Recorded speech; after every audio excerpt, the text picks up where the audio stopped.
Yeah, unfortunately, I'm not really, you know, I'm not really privy to like all this like Catholic online culture because I told you the only two people I watched before. So Yeah, we got to grow the culture, man. That's what it yeah, is. We got to teach these Vatican II church fathers how ridiculous and a canard a lot of their hypotheses were. yeah, uh, yeah, sure.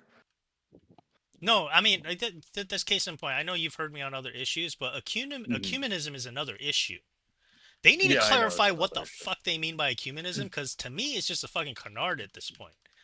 Because we're after even Oh 60 years yeah. after the council, and like we still can't come to common ground on like fundamental matters about how we interpret scripture or what the word of God is. Uh, this project of ecumenism is just bullshit. No, it's actually a It's a very good canard. point. Yeah, that's a very good point. W- Like not specifically pertaining to ecumenism, but what Vatican II actually did, because it was basically supposed to be, or the intention of Vatican II was a clarification on the issues of the time, whether they be modern or from Vatican One. But what it did is it just presented many ambiguous theses that it never clarified itself. So Yeah, yeah, someone brought that up. I don't remember who it was, but it was in one of the VCs concerning like Wagner server, like I was talking to you about last night. yeah, yeah, yeah. Yeah, so it's very interesting that you bring that up again.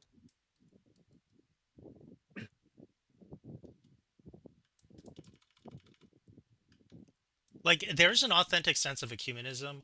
If I really wanted to get technical about it, the kind of ecumenism that was leading up to the council had to do with a set of theses about Eastern Orthodox, right? And Hmm. the council fathers wanted to focus more on that kind of an ecumenism, but since the council, the interpretations of they've applied the pastoral application of ecumenism has stretched far beyond that original intention, right? Like the theological schema for the ecumenism that they were talking about into like this generalized anyone who isn't even a Catholic. But I don't know if that kind of interpretation can be maintained, and if that's what they're insisting that of how we should interpret it from the council, then it's nothing. Then it would be nothing more than a canard. Well, do you know if Grainer talks about it at all? Who's Grainer? The person, the theologian, the 20th century theologian that wrote Cursus, the manual. Uh, you can look him up. Like I don't know. I was just asking if like whether Austin Woodbury or uh Gary Goo or Grainer like talk about this because those are the Gary theologians that were around. Lagrange. Yeah, Lagrange. Well, he's one of the more conservative theologians around in the Are 20th you sure century. about So this? about what? About Gary Gou Lagrange? Are you sure About what? that Like concerning what? he was conservative? Yeah, I mean, he was more of a mystic than a like philosopher, though. So if you're talking about in that regard, then yeah, I I, understand. because yeah, okay. Yeah, because some of the mystics, like Bonaventure, they can seem like they're talking a bunch of nonsense, but in reality, they aren't. I mean, but it can come off as that way to a lot of people. But actually, Wagner has plenty of videos on Garrigu, so you should check them out if you're actually interested in a different interpretation of Garrigu.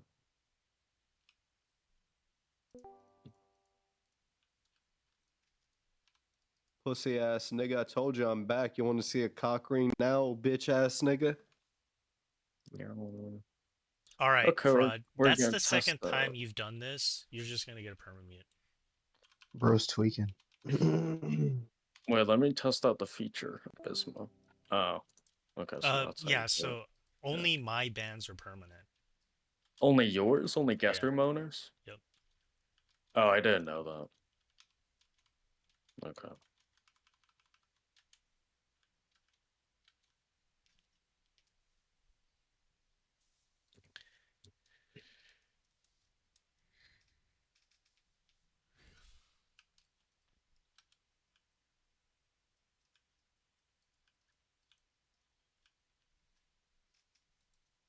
I'm reading through this article right now. Just yeah, I need okay. Since I launched a bunch of vitriol at Gary Gou Lagrange, I'm gonna do a little bit more research on him now. Yeah, that's fine. I owe Yeah. it to this idiot to do this. Yeah. But yeah, I'm no authority on him because I haven't read any of his works. So I only know him via a secondhand source, which is Wagner. So.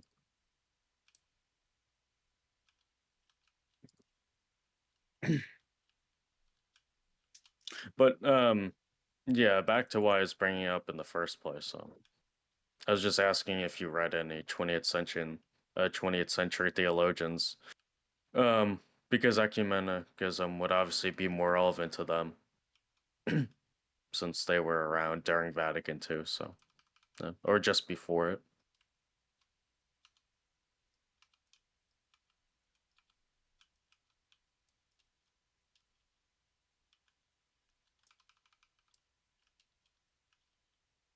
You know what? Maybe I think I'm wrong about Gary Gou Lagrange. Okay, I have to like kind of take back. Hold on. Were you thinking about the personalist Catholic theologian in the 20th century? Okay, so never mind. Yeah, I totally mischaracterized Gary Gou Lagrange. I mean, that's okay. Were you just thinking of someone else? Yeah, I was thinking about somebody else. I thought he was on the other side of the Nouvelle Theologie. My No, bad. no.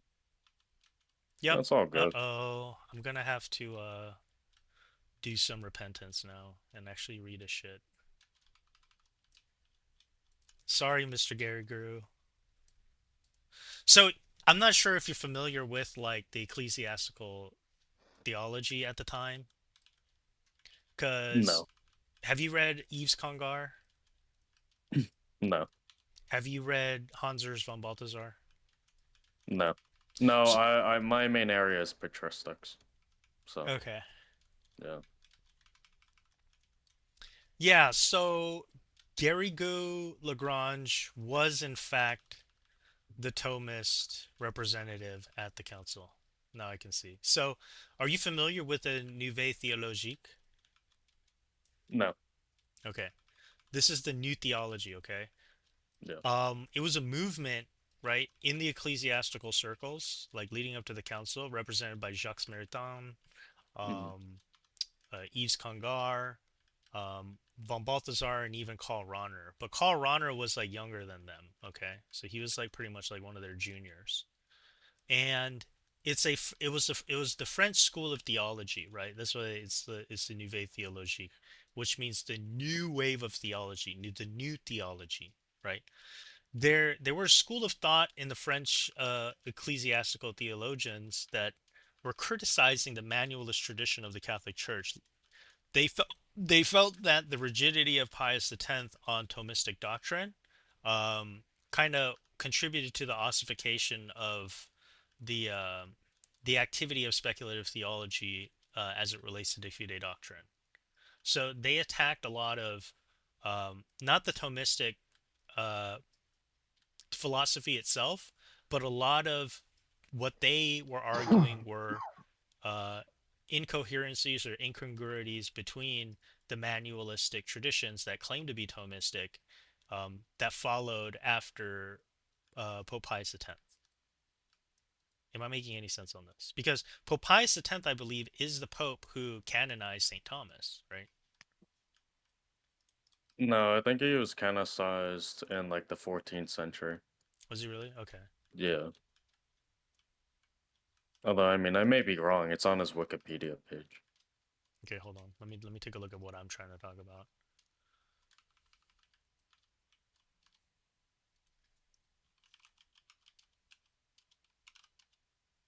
If you're just referring to like the promotion of St. Thomas's theology, then Pope St. Pius and also Leo, It was they Pope were Leo. made. Yeah. Yeah, yeah, Pope Leo the 13th. I'm sorry. yeah, yeah. They were the major proponents in recent history of St. Thomas's theology. Correct. Yeah. Yeah, so okay, yeah. So it was a criticism of the Manualist tradition after Pope Leo the 13th's declaration on St. Thomas or whatever. What did he actually do? There was an actual document that he wrote. Leo 13th.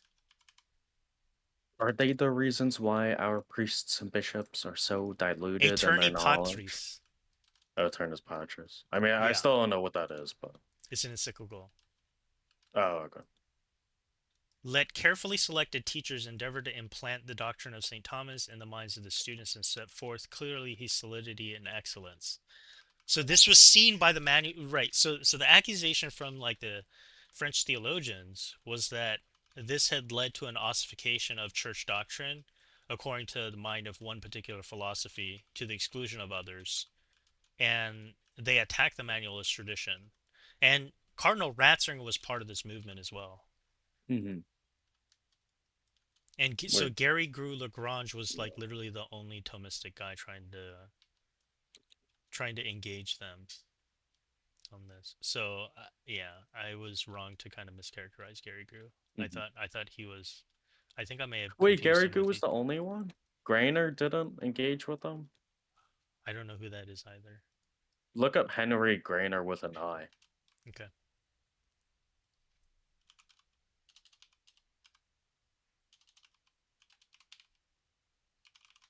The only quote unquote like Thomist that I've ever heard like being, on the side of I guess like criticizing the Nouvelle Theologie was Dietrich von Hildebrand. So he was a lay theologian who was a staunch Thomist. Have you ever heard of him?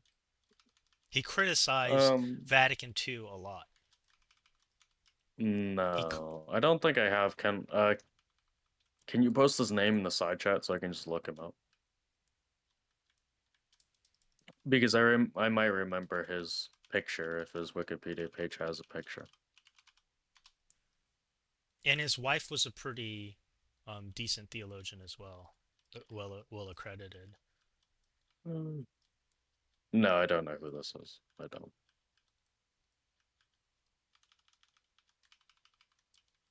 Ew, continental philosopher. Ew. Oh, he was a personalist. Yeah, the theologians I know from the 20th century were all anti-personalist. Like Grainer and Garrigou were, like vehemently anti-personalist, as well as Woodbury.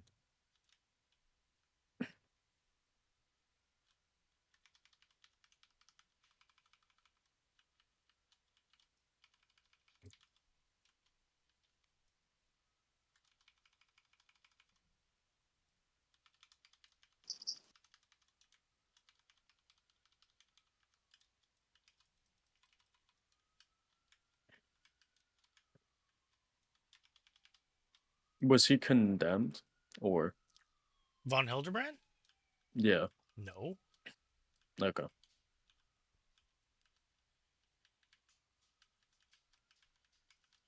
JP2 was a personalist as well. That was his whole Yeah, I thesis know. from the Angelica. I know. Okay. Yeah. I mean, you can still be critical of personalism, though, of course. Yeah, but you have to do it on phenomenological grounds. So you have to demonstrate that how it's epistemologically not consistent with its own thesis, which that's Mhm. what usually happens for phenomenologists, is that they can end up in a performative contradiction.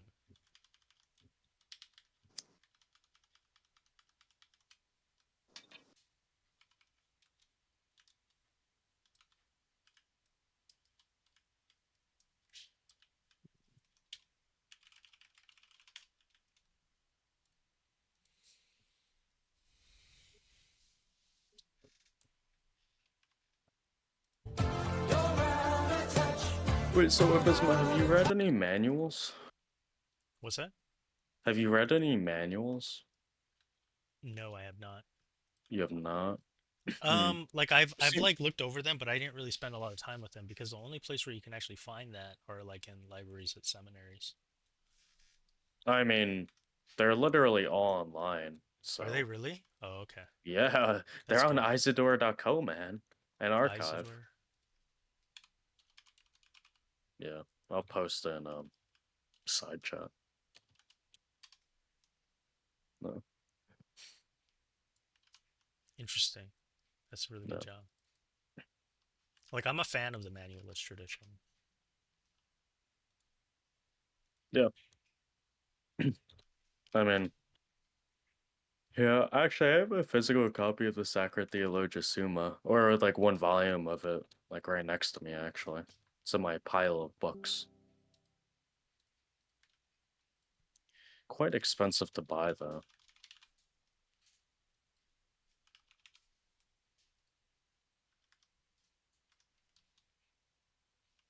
Wow, this is massive. Yeah, there's a lot.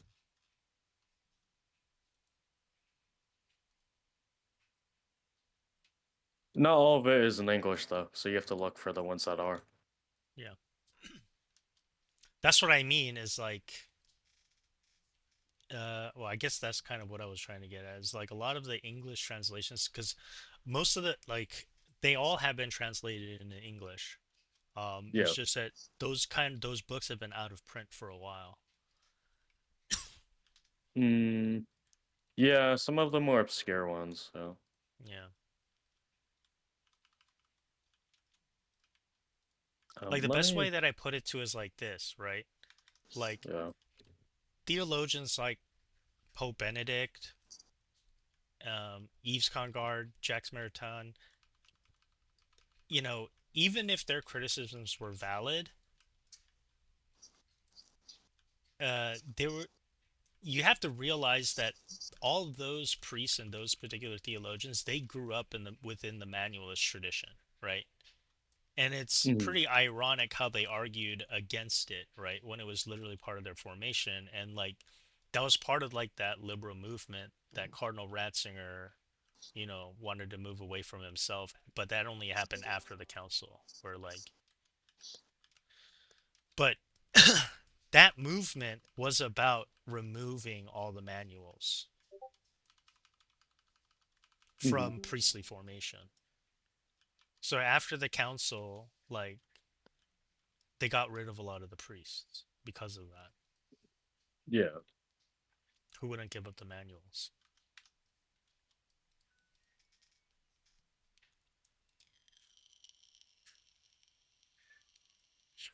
I think the number is something like 50 to 60,000 priests left the priesthood after Vatican II.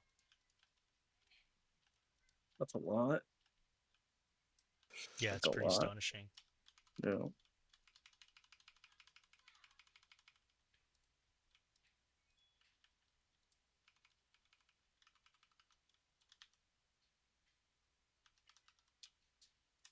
Did you see what I posted though? Oh, nice. Okay. No.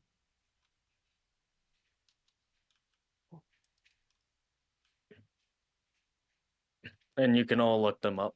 Like if you copy one of the names of the manuals you're interested in, paste in your browser and say free download or PDF, it comes up with like an archive.org link.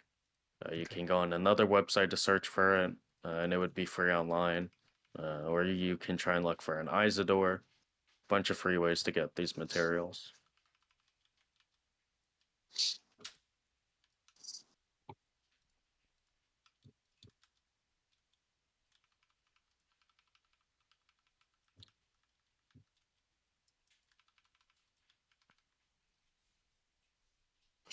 Do you really think that's a good argument when a Catholic says, the only reason you have a Bible is because of the Catholic Church? But considering you could like kind of mirror that towards yourself, like what reason do you even have the Bible in your hand to read for yourself? No, The canon argument based upon church authority has been criticized as being fallacious. No, Yeah. it's not that, but if there was never a schism and the Bible was never released to the world, would you still be sitting here speaking in Latin, just feeding off of whatever the priests were telling you to this day? You know Could what I you mean? could you elucidate, please? I don't. Right. Okay, so what the scriptures being held within the church, like it wasn't for the public's eyes, pretty much. No, that's a misconception. That's a myth. Plenty of people had access to Bibles. It's just perhaps they couldn't afford it always because obviously books cost money. Uh, but everyone had access to Bibles from libraries if they could read, that is.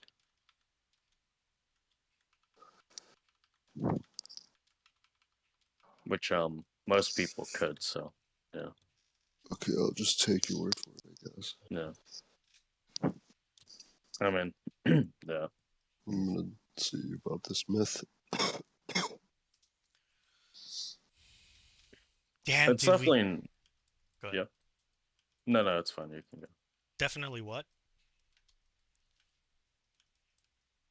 go. No, I was going to say it's definitely not a myth that some priests taught incorrect doctrines throughout history to the congregation. Um, but yeah, usually that was only on a local level. So, like, what happened with Luther and what Luther criticized for being a so-called practice of the church, even though people don't know what that means. About like selling indulgences. I mean, that was never a practice of the church. That was just a local Yeah. issue or problem in It German was just an churches. abuse. So I mean, that's the thing. He Yeah, was right on it, but what he was wrong was on the issue of indulgence itself, like whether the church had the authority to approve indulgence, spiritual indulgences. But he yeah, was right on the abuse of it, which is you're not supposed to sell it. You can't hmm sell indulgences, yeah, exactly. and that's what really pissed him off. By the time that corruption had like gotten to the point where like they're literally trying to sell a scam to like poor people basically, or the peasants, like that's what pissed him off. It was the crypto scam, man, of the Middle Ages.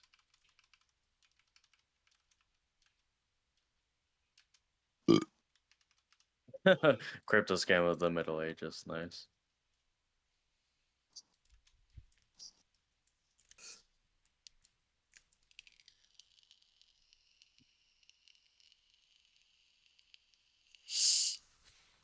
Dude, Matt Slick joined us, man. That was crazy. That was fucking crazy. He actually joined the day after the debate happened, but Yeah, he but yeah. he was like muted the whole time.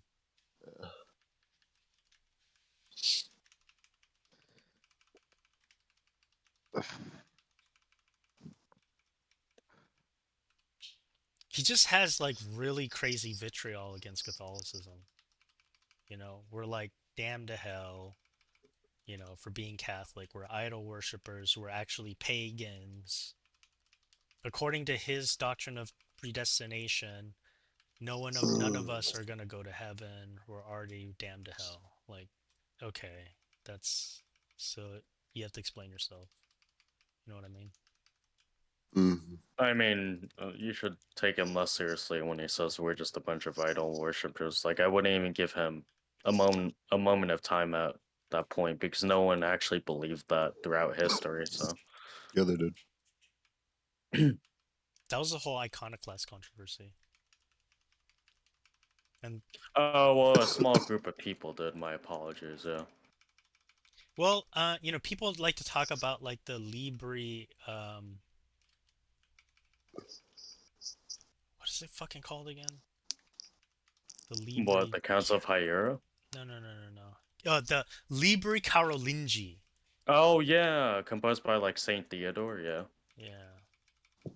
And they try to use that to say that, well, you had like the court of Charlemagne who had problems with iconoclasm, and ultimately they didn't submit their criticisms against it for the Council of Ephesus. I was like, what? Hmm. No. Well, I mean, that book was just composed based upon misunderstanding, or I should say mistranslation of the original acts of the Second Council of Nicaea. Well, apparently what I heard was that the Libri Carolingi was actually fabricated. We don't actually have the source that it ever existed. Uh, I'm not sure if that's true. I mean, are there any like scholarly works concerning that fact? I don't know. I need to look it up. I thought I saw something on it. Uh, because it could very well be a forgery, but um, like forgeries concerning iconoclasm, those are incredibly rare. Um, in terms of being against, icondulia. So Libri Carolini. no.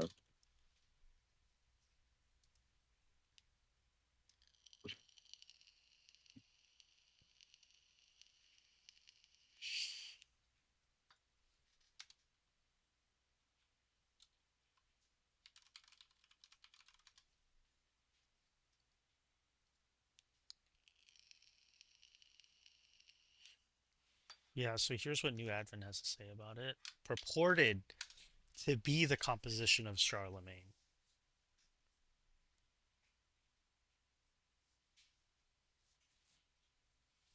What source is that from again? This is New Advent, the Catholic New Advent Encyclopedia. has that. Yeah. Hmm. Reported. Well, I mean, you can always doubt it based upon just like its dubiousness and it only being recorded in one source. I mean, some people do that, but Yeah, but what they say is that they have secondary sources, right, from that era that refer back yeah. to it, right? And then at the same time, they're like, well, and then their answer to the criticism of, oh, well, we were unable to like source it, right? Like we only have like purported statements of what it could have said, or people, claim that this is like the full text. But since we don't have an older source around that period of time to like actually corroborate it, then their answer to that is, well, it says here in this secondary source that they burned it. You know what I mean? That's what's going on. Okay, well, yeah, I mean, yeah, I wouldn't really use it then, but yeah. I mean, if I was a Protestant arguing against There's a icon JSTOR article on veneration. it. Oh, there's a JSTOR article on it? Alcuin's Mm. Alcuin's authorship of the Libri Carolini, Theodulfian's fictions and elective affinities.